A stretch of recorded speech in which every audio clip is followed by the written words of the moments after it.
யாரெல்லாம் திருப்புகழ் படிக்கிறாங்களோ, ஒரு வீட்டில் யாரெல்லாம் முருகா முருகான்னு சொல்கிறாங்களோ, அவங்களுக்கு யாராவது கெடுதல் நினைச்சா, அவங்களுக்கு ஏதாவது கெடுதல் நடக்க போகுதுன்னு தெரிஞ்சா, அந்த முருகன் என்ன செய்வார் தெரியுமா?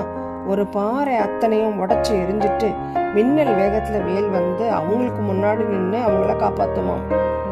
ஜாதகம் சரியில்லை, ராகுகேது சரியில்லை, நான் போகாத கோயில் இல்லை அப்படின்னா அருணகிரிநாதர் சொல்றாரு, நாளென் செய்யும் வினைதான் என் செய்யும், என்னை நாடி வந்த கோல் என் செய்யும், கொடுங்கூற்றென் செய்யும் அப்படின்னு கேள்வியா கேட்கிறார்.